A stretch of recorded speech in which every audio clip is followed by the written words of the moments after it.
Dans l'actualité de ce vendredi 2 du mois de mai 2025, d'abord une année record pour la Caisse des Jardins du Nord de l'Îlet. C'est l'Assemblée générale qui a eu lieu le 23 avril dernier. On a reçu le communiqué de presse hier. Donc, la Caisse des Jardins du Nord de l'Îlet qui a présenté d'excellents résultats pour l'année 2024, avec un volume d'affaires atteignant 1,27 milliard de dollars et des excédents d'opérations totalisant 10,99 millions de dollars. Oui, l'institution coopérative démontre une santé financière enviable en hausse de 3,3 % par rapport à l'année précédente. Quand même, ce sont de beaux résultats, des résultats solides qui permettent à la Caisse de redonner concrètement. Puis ça, il faut le mentionner, quand on parle d'événements, de fêtes ou peu importe, souvent, on entend Desjardins, je dirais presque peut-être à 80 85 je ne sais pas, mais Desjardins est là pour soutenir beaucoup d'événements qui se déroulent dans notre région. D'abord, la ristourne. Je pense que tout le monde est satisfait de cette ristourne. Du moins, c'est le vote là, qui a été soumis là, pour aller de l'avant avec cette ristourne qui sera attribuée aux membres. Là. C'est 1 058 050 $ qui sera versé, dont 935 708 $ qui ira directement aux membres sous forme de ristourne individuelle et 122 342 $ qui alimenteront le Fonds d'aide au développement du milieu qui soutient des projets structurants sur le territoire.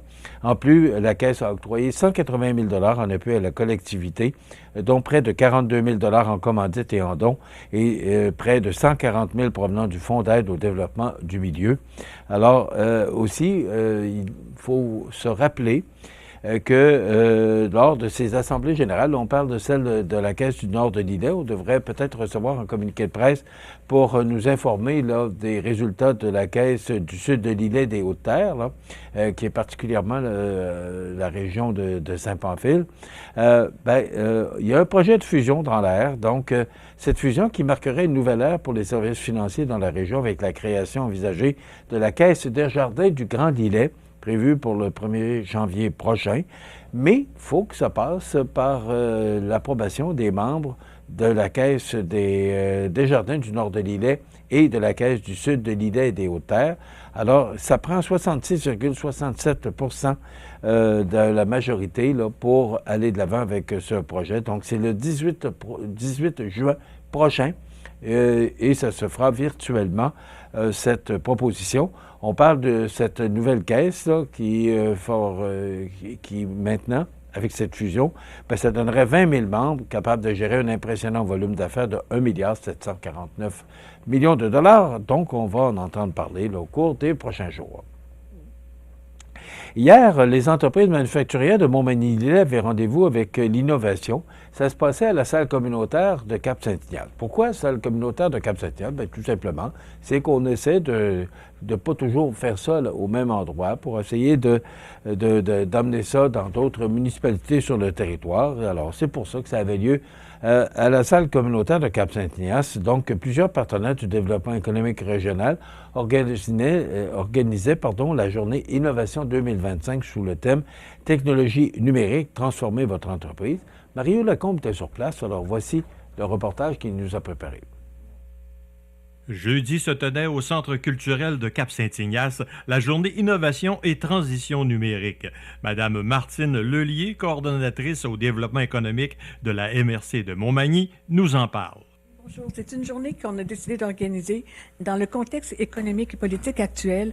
On savait que nos entreprises avaient besoin d'être accompagnées. Donc, c'est une journée où on a 17 vraiment intervenants dans le développement économique, des experts en robotique, automatisation, en intelligence artificielle, qui viennent pour les accompagner dans leur démarche, pour permettre aux entreprises de continuer à avoir une belle croissance et d'avoir des projets nouveaux aussi.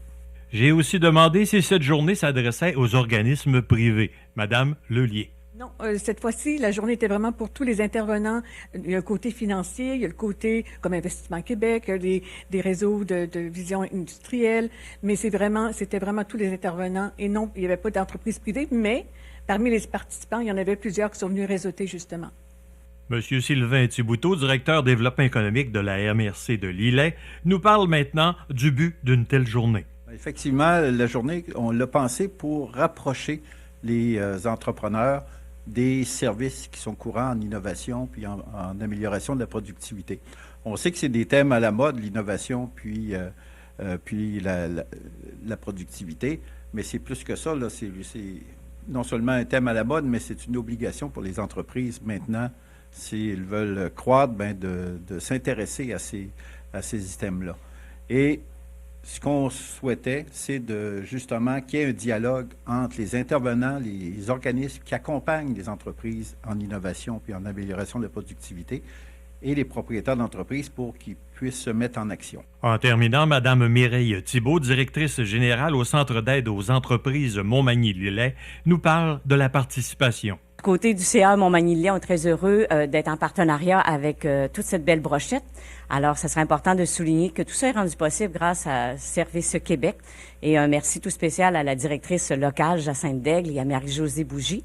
Nous sommes également avec René Bolduc de Chaudière-Appalaches Économique.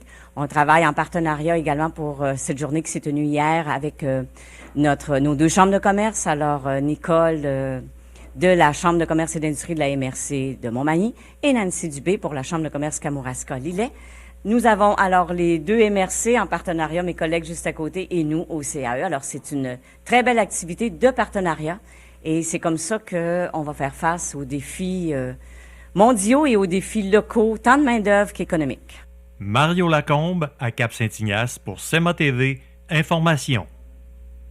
Alors, je regardais les images que Mario Lacombe a prises pour nous, puis j'étais agréablement surpris de voir autant de monde qui ont participé à cette belle journée. Le numérique, je pense qu'il faut se faire une idée. C'est là qu'on s'en va.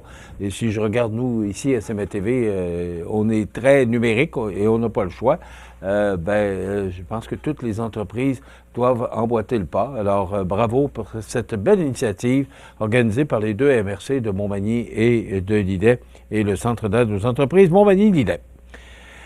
C'est un cri du cœur que lancent les fédérations québécoises des gestionnaires de ZEC, le réseau des ZEC, ainsi que la Fédération québécoise pour le saumon atlantique. Bon, on a des ZEC ici, le ZEC de Loi-Blanche, entre autres.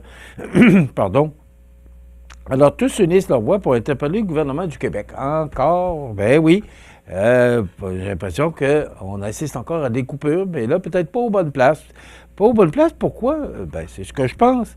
C'est que ce qu'on appelle les zones d'exploitation contrôlée représentent l'un des plus vastes réseaux d'économie sociale à vocation environnementale au Québec.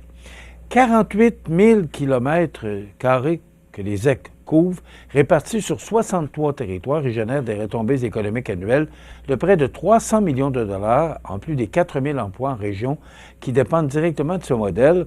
Le secteur de la pêche au saumon, c'est un petit peu moins chez nous, mais quand même, ça génère plus de 26 millions de dollars et ça permet à près de 700 000 personnes d'accéder à la nature chaque année.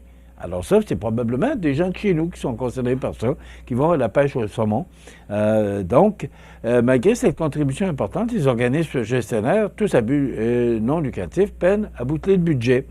Et depuis la fin de l'entente de financement avec le gouvernement en 2023, la situation est fragilisée. Un projet de modernisation et de développement du réseau des ZEC a été refusé à 2 reprises dans les récents budgets, mettant à mal la mission de conservation, d'éducation et de mise en valeur de la faune.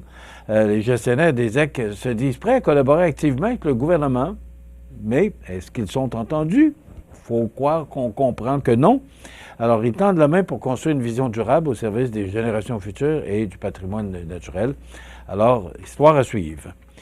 Les champs de marins, c'est 25 ans déjà. Ça aura lieu du 14 au 17 août prochain, donc un quart de siècle de festivités maritimes. Pour marquer l'occasion, les organisateurs ont mis les voiles vers une programmation à la hauteur de l'événement, donc reconnu comme l'un des festivals les plus importants de l'Est du Canada. Le rendez-vous se tiendra dans les lieux emblématiques du parc des Trois-Bérets, de la Vigie et du quai de la municipalité. Donc, un bel événement qui aura lieu du 14 au 17 août prochain. Une belle programmation. Ben voilà. Sur la scène provinciale, nationale et internationale, maintenant, vous, monsieur, madame, eh oui, à compter de l'automne prochain, les étudiants devront maintenant parler à leurs professeurs en leur adressant le vous et en les identifiant comme monsieur ou madame pas sûr que ça va être difficile, j'ai l'impression, de revenir aux années 60-70. Moi, j'ai toujours... Vous voyez mes professeurs et je me porte très bien portant, comme vous pouvez voir. Là, ça va bien, mon affaire. On ne peut pas être en désaccord avec ça. Puis le téléphone cellulaire, bien, ça fait longtemps qu'on en parle. C'est une distraction de tous les temps. C'est sûr que là, tout le monde semble d'accord, que ce soit les enseignants, que ce soit les directions d'école, tout le monde semble d'accord. Et je voyais des reportages cette semaine que déjà, dans certaines écoles, là, c'est déjà appliqué le règlement du cellulaire dans les cases ou dans les casiers, là.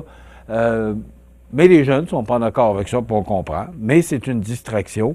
Et le ministre Drainville, hier, qui a annoncé une petite révolution dans les écoles du Québec. Alors, ça sera en application à compter de septembre prochain. On ne peut pas être en désaccord avec ça. Je ne sais pas ce que vous en pensez, mais je pense que et c'est une forme de civisme là, qu'on veut remettre parce qu'il y a eu beaucoup de glissements au cours des dernières années. Moi, vous savez, ce que je pense, c'est que on peut... bon, le vous, vous savez, en anglais, on dit you. Alors, prends le tu ou prends le vous. Bon, c'est la langue française qui l'exige. Mais il y a toujours moyen d'être poli sans dire le vous. Mais comme on veut donner une règle juste pour tout le monde, bien, je pense qu'en disant et en appelant et en disant le vous, je pense que c'est une forme de respect là, que les professeurs méritent. Alors, c'est une bonne décision du ministre Drainville. Maintenant, hier, déjà, j'entendais là, une enseignante, entre autres, là, dans un reportage que j'ai vu à Radio-Canada, qui dirait « Ouais, mais qui c'est qui va mettre ça en vigueur? » Ben, je pense que c'est aux enseignants et enseignantes, selon moi, de dire qu'à partir du moment où les classes débutent, ben, c'est clair. À partir d'aujourd'hui, ben, c'est madame et c'est le vouvoiement, ou c'est monsieur et le vouvoiement, tout simplement. Et de mettre en application cette règle. Moi, je pense que c'est les gens qui sont dans les classes, les enseignants et enseignantes, ce sont eux qui sont maîtres dans les classes et qui doivent appliquer cette règle avec laquelle je suis vraiment pas en désaccord. Bon, vous entendez parler beaucoup de cette histoire de l'hôpital Maisonneuve-Rosemont. Vous savez, des fois, je regarde les images, je suis un peu gêné. Je suis un peu gêné de cette situation-là. J'espère que les images vont rester au Québec, ça ira pas plus loin, parce que quand on voit là, un écureuil ou quand on voit les chaudières d'eau un peu partout, là, hier, c'était dans la salle d'urgence là, avec la tempête qu'on a vécue mercredi.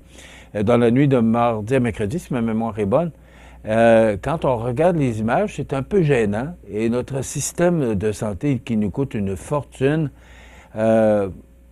vit des temps extrêmement difficiles. Vous savez, il n'y a pas si longtemps, je vous ai parlé que je vois une confiance, peut-être pas aveugle, mais une grande confiance au ministre de la Santé, M. Dubé, qui déclarait récemment qu'il trouvait que c'est un gros bateau à virer de bord.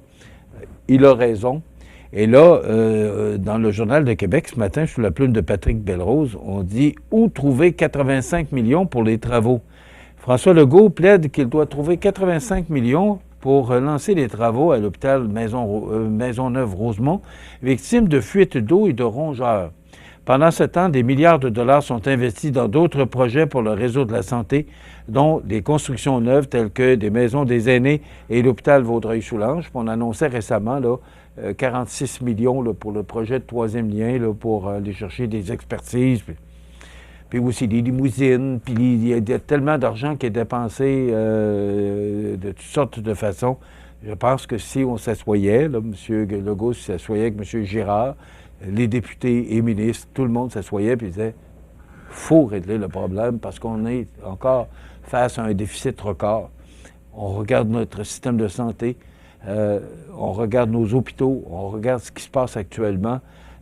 Je pense qu'il y a une sérieuse prise de conscience à faire et il va falloir la faire. Le 85 millions, moi j'ai l'impression qu'ils sont capables de le trouver. Il s'agit juste de voir, bon ben ça, est-ce qu'on peut le retarder d'1 an? Ce projet-là, est-ce qu'on peut le remettre ils le font dans d'autres projets, alors pourquoi pas le faire dans ce projet-là? et de mettre les 85 millions. L'hôpital Maisonneuve-Rosemont, c'est quand même un hôpital qui dessert une région très importante là, dans Montréal. Alors, je ne vais pas dire à M. Legault quoi faire, là, parce que je voudrais pas être dans ses souliers, c'est ainsi, parce que c'est pas évident. En plus d'une situation économique difficile, en plus de tout ce qui se passe avec notre voisin américain, c'est pas évident, c'est pas facile, mais...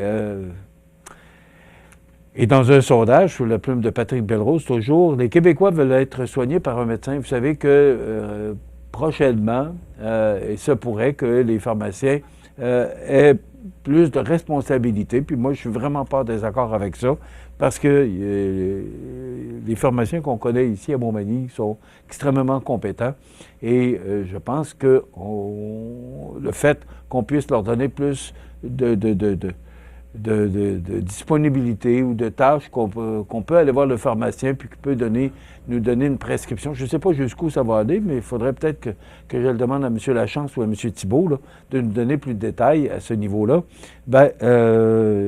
Ça désengorgerait probablement les hôpitaux et les cliniques médicales et ça pourrait peut-être donner un coup de main.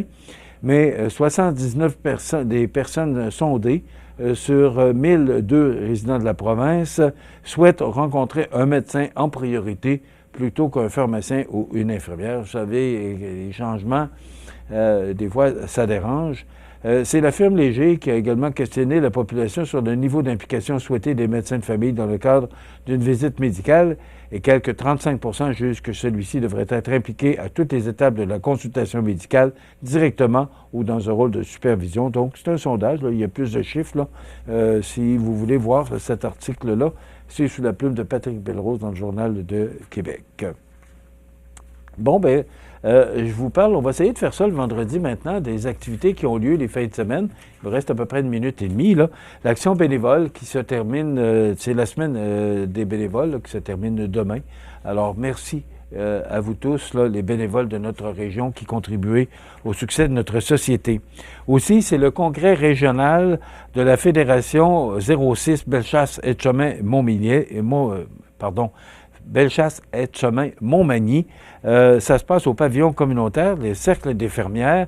Il y aura en même temps une exposition que vous pourrez voir. Vous ne pourrez pas assister au congrès, mais vous pouvez aller voir cette exposition d'artisanat qui a lieu à la salle Espace Citoyen, la salle communautaire. Là, c'est demain, samedi, le 3 mai. Également, demain, à la Saint-Vincent-de-Paul, on est ouvert de 10h à 13h. C'est la vente de livres. Donc, il y a un grand succès là, qui a connu le 5 avril dernier. Il y a également l'ouverture de la friperie le premier samedi du mois qui permet à ceux qui n'ont pas la possibilité de visiter les locaux sur les heures de semaine d'économiser sur les vêtements. Donc, les vêtements pour adultes sont à 1$ et ceux pour enfants à 3 pour 1$. Donc, ça se passe au sous-sol de l'église de Saint-Mathieu. C'est demain de 10h à 13h. Et c'est le tournoi provincial de quilles qui débute ce soir et se terminera dimanche. Je serai là, je jouerai samedi après-midi. Alors, je vous souhaite de passer une belle fin de semaine. Il y a beaucoup d'activités dans la région. Profitez-en et reposez-vous. Retrouvez-nous lundi pour une autre émission d'information alors qu'on recevra d'autres invités. Bon week-end, à lundi.